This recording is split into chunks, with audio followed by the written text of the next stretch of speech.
Yep, there's ghosts. High school Ashley was a very different type of reader than this Ashley is. I am having a time, but like, how am I not supposed to buy Halsey's new poetry book? Tell me.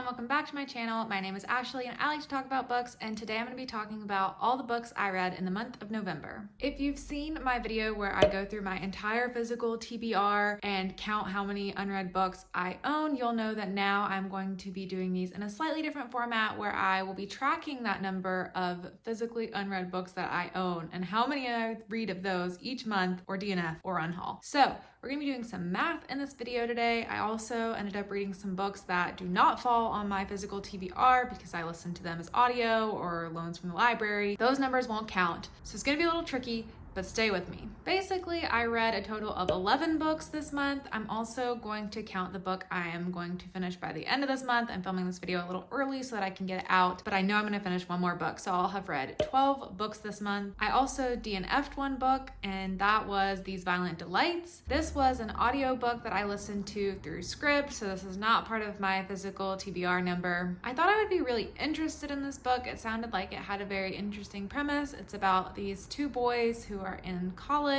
and their tumultuous friendship and the just obsession that they have with each other. It's like a dark academia style book. I listened to about 50% of it and then was just so bored that I had to stop. I also found it to be really full of dread. You know, when a book is just really full of dread, it just makes you feel dreadful reading it. Different from like a sad book or an emotional book. Like, this book was just dread in a book. I especially dislike that in the audiobook form. I find it really hard to listen to something that makes me feel like that. I dropped this book at 50%. I don't think I'll ever continue it. I am interested to know what happened in the book, so I have been like looking out for some spoilers just to know how it wrapped up. Ultimately, it just wasn't a good fit for me. I wasn't really enjoying it. I think it might have been different if I was reading the physical book, but I also know it's a really long book, so maybe that wouldn't have worked for me either. I also listened to 3 other audiobooks this month. I listened to my audiobooks through either Scribd or Libby. Scribd is an audiobook app where you pay like $10 a month and it's like unlimited access to audiobooks. I have a link down below in my description if you're interested in trying it out. You can get 60 days free and I'll get 30 days free if you use my link. I love Scribd. I highly recommend checking that out. If you want a free option, I also will recommend Libby to people. That is an app that you can use by connecting to your local library, and I use it specifically for audiobooks. There's also ebooks available, but that's not really my preferred format, but I get a lot of my audiobooks through the Libby app for free. The first one I listened to was on Scribd, and that was called Wisdom from a Humble Jellyfish. This is a nonfiction book that I found through one of the lists that Scribd puts together of recommendations, and this one was during the beginning of November. There was like a list of anxiety relieving audiobooks to listen to. It was election week and I needed that, so I picked up this one. It was fairly short, just a couple hours long. The basic idea of this book is this woman is doing an examination of all these different types of animals. Each chapter is a different animal, and taking something from the way they live and like turning it into a metaphor for a life lesson of how you can live an easier life. I really liked the idea of this book and that it was short. I think if it was any longer, it would have started to get super repetitive, but it wasn't like a favorite for me. It was kind of just like something to listen to in the background while I was working, sort of like listening to a radio segment or a podcast. A lot of the life lessons that were in this book are pretty generic, like unplugging from screens, fake it till you make it, sort of language that you've heard a million times, nothing really super unique. It wasn't even written in a super lyrical way that it was really interesting to compare it to animals. It was basically just fine, and I gave it 3 stars. Next, I listened to a book that I have been wanting to get to all year. I just have put it on the back burner. I haven't gotten around to it yet, but I listened to it through Libby, and that is Nobody Will Tell You This But Me. This is a new nonfiction memoir style work that came out this year. It's kind of tricky to explain, and it was written in a way I didn't fully expect. The author of this book, her grandmother has passed away, and she has all these voicemails left on her phone from her grandmother, and she also has all these like stories and words of wisdom that her grandmother grandmother has told her through the years that she is capturing in this book. And the book is written from the perspective of her grandmother, like speaking to her. So it was a little confusing at first in the audiobook form because I didn't know it was going to be from the perspective of the grandma. I thought it was going to be from the perspective of the granddaughter. So that took me a second to figure out, but overall I really enjoyed this story. It was a bit of a tearjerker towards the end. I thought it was a really easy listen. I really liked the way it was narrated. It's another one of those books that's filled with like words of wisdom, but I thought this was a more poignant way to do it. It was also just really sweet. I like getting little glimpses of people's family lives and the different kind of relationships they have with their family. So this was really right up my alley. And I think it's just a really nice idea overall of this woman taking all these voicemails that she has from her grandma, which were also in the book, and also just retelling all these stories as they were told to her from her grandmother in a way to process her grief about her grandmother's loss and also just honor her memory. So I really enjoyed this one. I gave it 4 stars and I would highly recommend you check it out. And the third audiobook that I listened to also through the Libby app was Devolution by Max Brooks. This I listened to because it was on the list of the top horror books of the year. I knew it was going to be on the list of the top horror books of the year. I have just kind of been putting it off because it didn't sound like something that I would particularly enjoy. This is a found footage style horror book about a Sasquatch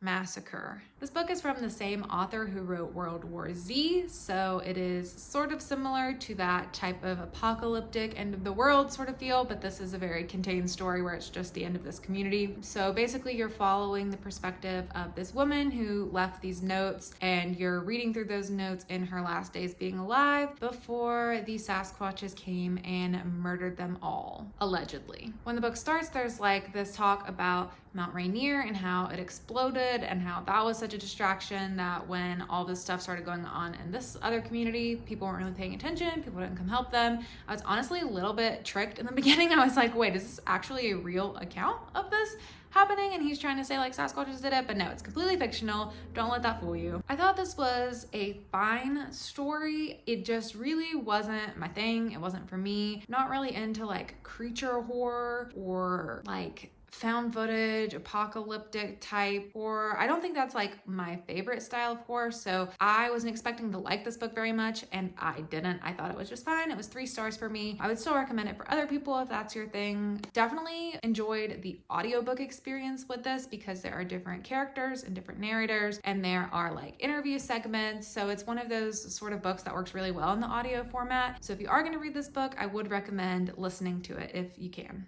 And now we'll move on to the books that I read physically, but some of these still are not knocked off of my physical TBR. The first one is this book called 3 a.m. by Nick Pirog. This I borrowed from a friend, so it was not on my physical TBR. She just recommended it to me, so I just borrowed it and read it. It is a fairly short book, under 100 pages, I believe, or just at, yeah, it's 96-ish pages, so just under 100 pages. The concept of this book is our main character has this very rare disease, which is named after him because it's that rare, where he wakes up every night at 3 a.m. and at 4 a.m. he goes back to sleep for 23 hours every single day.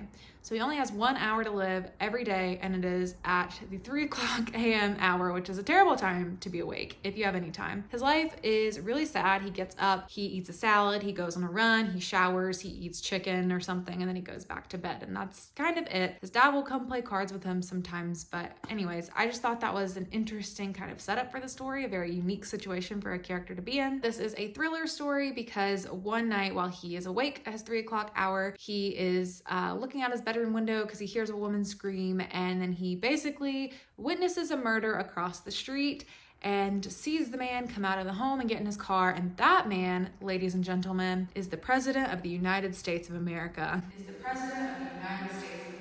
And then he is set on a quest to figure out why the president killed this girl, who she was, what's going on, and try to convince the cops that he's not guilty, because he ends up getting himself into some sticky situations, going over to the house, and several other things. Don't want to give away spoilers in case you're interested in this book, but ultimately he ends up looking a little suspicious himself and has to get himself out of that. As I'm sure you can tell by the way I'm describing this book, it was not great, but it was a very fun wild ride.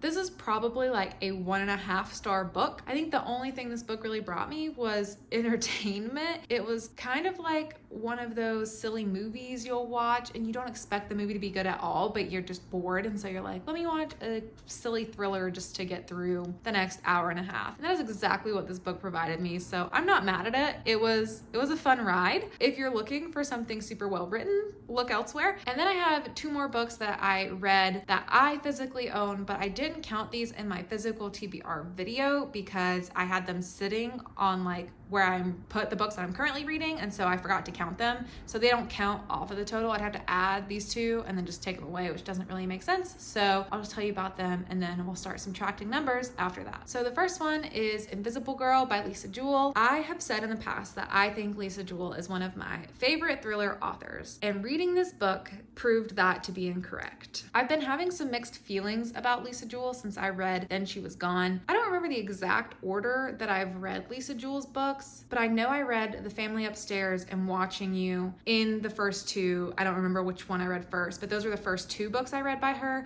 And then I read Then She Was Gone, and I hated that book. I really loved The Family Upstairs. Watching You I thought was okay, but like a little creepy and weird. Then She Was Gone I thought was garbage. I know that's a hot take. A lot of people love that book, but I have very not good feelings towards that book for many a reason. Spoiler alert, it's going to be in my video of my most disappointing reads of 2020, so I will talk more about that in that video, so you can look out for that if you're interested to hear my full thoughts on that. But yeah, I've had mixed experiences with Lisa Jewell, and this was going to be the book that either made her my favorite thriller author or really broke that relationship for me. And unfortunately, it was not what I wanted. It proved to me these things and these thoughts I've been having about Lisa Jewell's writing. She really doubled down on that in here. And so I'm sort of done reading her stuff now. Not like I'm never going to read a Lisa Jewell book again, but she's not going to be an auto-buy author for me anymore. I'm really going to have to carefully look into reviews of her new books to see what people are saying, to identify if it is going to continue in the trend that I see in her writing or if it will be something more for me. Lisa Jewell just writes really gross, weird things. It's not my cup of tea. I just feel like all her thrillers keep kind of picking up on the same themes of like creepy men and sexual violence, just generally things I don't want to be reading in my thrillers. I haven't seen a ton of other people say very good things about this either, so I don't think it's just me. The thing with Lisa Jewell's writing though is she's a good writer. Her writing is good. It's just her plot that I never enjoy. Like the things she does with her stories, I always like them in the beginning. I like her writing style. I think she's a great writer, and then I just don't like where her books go. So I guess it's more of a me thing. I gave this 3.5 stars because it was okay. It was well written. I just had personal distaste for some of the things that happen in this book, and that's really all I have to say about it. I realized I never told you what this is about, so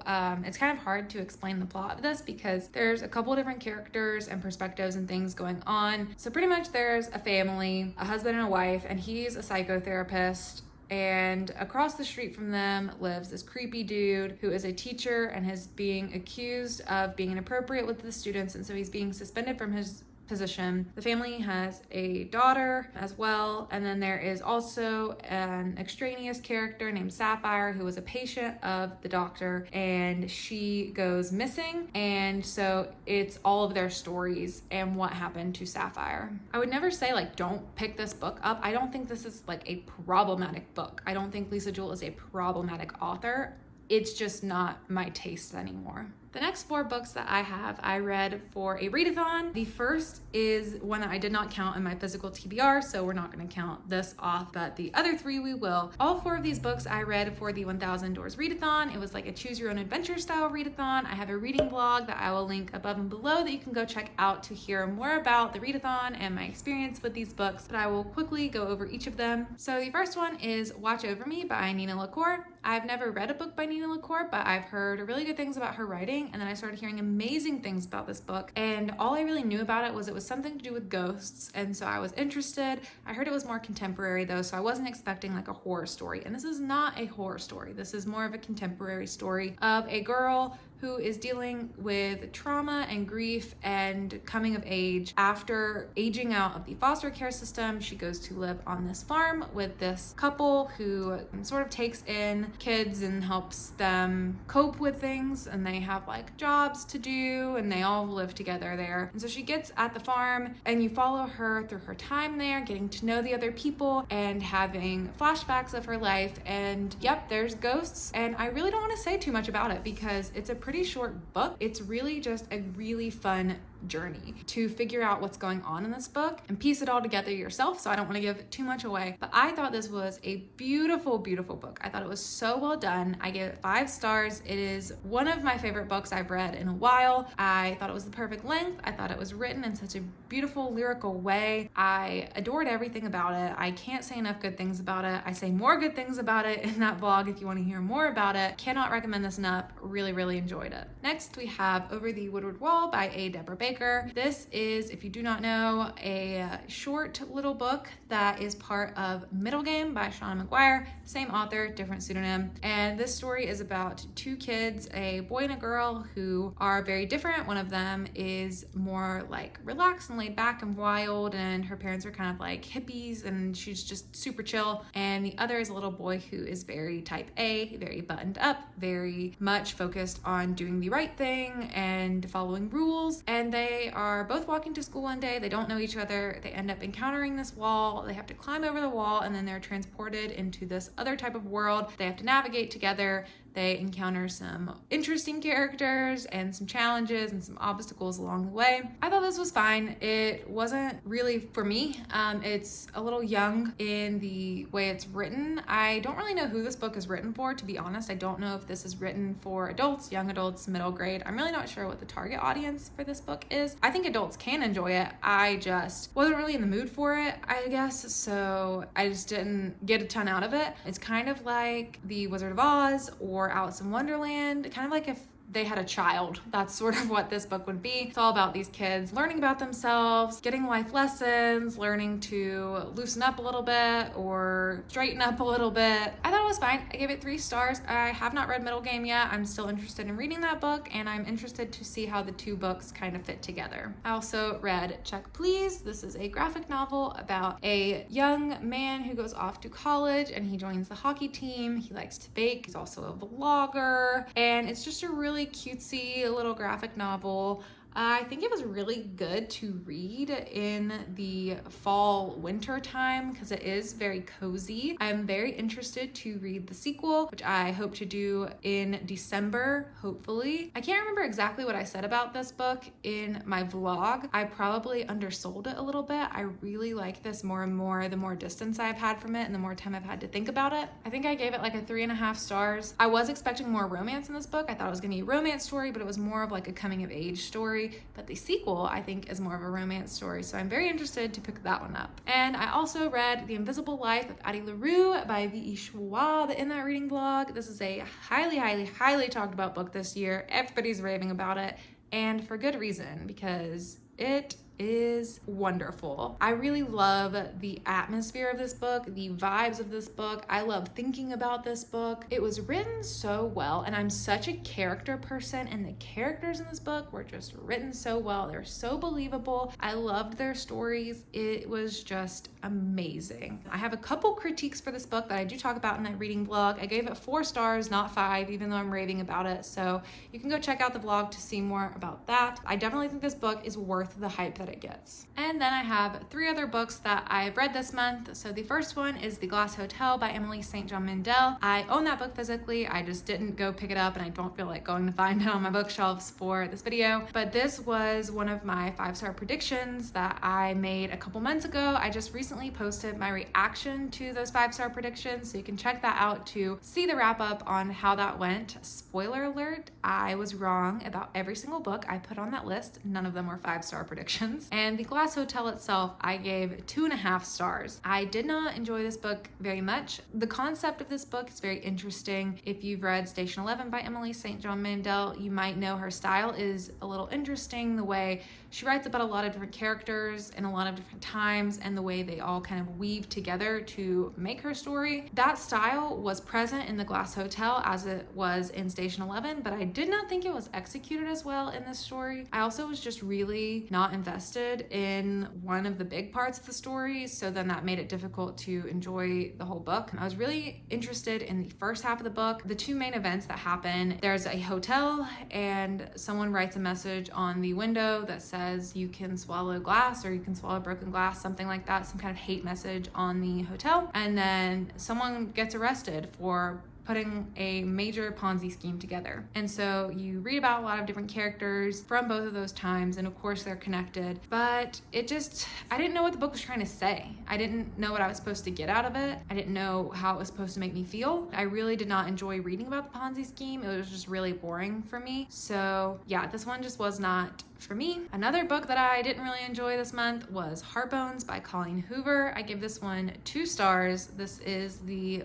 worst experience I've ever had with a Colleen Hoover book. I wouldn't say the experience of reading it was bad. It was just like really disappointing to me. And it's been a while since I've read any Colleen Hoover. I have read everything she's written. I don't think I've missed anything that she's ever fully published. But I started reading her books in high school, and so high school Ashley was a very different type of reader than this Ashley is, and this book just missed the mark for me. I think it's pretty clear to say one of the main points of a romance book is you're supposed to be rooting for the couple to be together, at least some couple. You're supposed to want someone to fall in love, and I was not rooting for the characters in this book, so it was very hard for me to enjoy it. This is a story about a girl named Bess who grew up in a really rough childhood. Her mother was a drug addict, and let me check to see what the synopsis says. Okay, don't want to spoil it, but just staying super generic, she comes from a life of poverty, and she ends up moving in with her father during the summer. He is more wealthy. He lives on like this island or some sort of beach area in Texas, and so she ends up moving there, where she meets this man, Samson, and he comes from a family of wealth. And so then they are, supposed to start falling in love, but they're so different, and they both have plans to go do something at the end of the summer, so they just want to keep it in the shallow end, but then things start getting deep and romance ensues, and oh my gosh, it's just supposed to be so exciting. Like I said, I did not root for the characters in this book. I, as an adult, am reading this book, and I think the main character was 19, Bess. She's either 19 or 20, and the whole time, the circumstances she gets herself in with this guy, I was just thinking, girl, you've got such a life ahead of you. You do not need this man in your life. Like, this is clearly just a summer fling. I don't know why you're taking it so serious and like trying to devote your whole life to him. But yeah, at the end, I did not want them to end up together. I really wanted her to like move on with her life and go do bigger and better things, because as an adult, I know that sometimes you have those teenage flings and you can move on from that and have a much better life instead of sacrificing things for people who don't deserve that. It's hard to talk about this book without spoiling it, but like, I'm not saying I hated Samson or I thought Samson was an objectively bad person. You're meant to sympathize with him in this book, and I did. I don't believe he's a bad person. I just didn't believe in their romance enough in order for things to work out for them in the end. So that's all I'm gonna say on that. Still really psyched for Layla to come out in December. Can't wait to read that, and I'm hoping that it is better than this, but I think I'm just over like teenage drama type romance. And the last book I have is one that I am still currently reading, but I promise you I'm going to have it completed by the end of November, and that is A Little Life by Hanya Yanagihara. I am reading this for a reading vlog this month, so you will see that up very soon. I've heard nothing but good things about this book. It's supposed to be really heavy and make you cry. I have already cried. I already know how heavy it is. I am having a time reading this book, which you will see in the reading vlog. Right now, I am where this first bookmark is. I'm over halfway through with the book. I've been really interested in reading this for a while, and I finally took the plunge this month, and I will have this completed by tomorrow. Like, I'm just hustling through reading the rest of this book because it is destroying me emotionally, and I need to get that over with so I can move on to other things. But I sense this being a 5-star read, but stay tuned for that reading vlog to see how I fully feel about this book. So these are pretty much all the books that I read this month, plus the audiobooks that I mentioned. It was definitely a shorter reading month for me, but because I have been reading A Little Life, I anticipated it to be. If you don't know, A Little Life is an 800-page book, so I was expecting that to take up a lot of my time, and that's fine. I feel like December is going to be a pretty big reading month for me, just with the holidays coming up and having some time off work. So considering all these books, I think I read a total of 11 books, but only 6 of those are going to be removed from my actual physical TBR number. So now I am down to 115 books on my physical TBR. Oh, shoot. I just remembered I also have to tell you about the books I added onto my physical TBR this month. Yikes. Okay, well, it's not that many. I should have done this at the beginning. I totally forgot. Okay, so I also added 4 books to my physical TBR this month. So I only took 2 off, so I'm really down to 119. The 4 books that I added were Instant Karma by Marissa Meyer. I've been talking about this book for a while. I really want to read it in December, so it'll be taken off soon, I promise. Like, I'm gonna take it off my physical TBR soon, but I just needed it so bad because I really want it. Pretty Little Wife by Darby Kane. This is a debut author. It is a thriller, domestic thriller, something where I think the husband is like dead but then goes missing, but she might be the only one who knows he's dead. I don't know, something new and different from like the wife just going missing, so I was interested in that. Group, which is a new memoir that just came out about a woman going through group therapy, and Halsey's new poetry book that I can't remember what it's called, but like, how am I not supposed to buy Halsey's new poetry book? Tell me, that was not an option. If Halsey's coming out with a poetry book, I needed it. Okay, well, 119 books on my physical TBR. I'm gonna focus way more in December on reading books that are on my physical TBR instead of like extraneous audiobooks and such. I'm gonna try to focus at least like 75% of my efforts on the physical books that I own. So hopefully by the end of the year, we could get this number down to 100. That's the goal. That's the goal by the end of December. I also usually tell you my highlights of the month, and so that would be these 2 books, The Invisible Life of Addie LaRue and Watch Over Me. I would recommend these the most out of what I read this month. They both have an interesting, like, magical, otherworldly, weird element to them. They're both beautifully written and they have a great atmosphere. So if you typically like the books that I like, I think these are 2 books that you will also really enjoy. And as always, let me know what your favorite book was that you read this month. Hopefully it's one I've already read so I don't have to add any more to my TBR. But that's it for me. Thank you so much for watching, and I'll see you guys in my next video. Bye!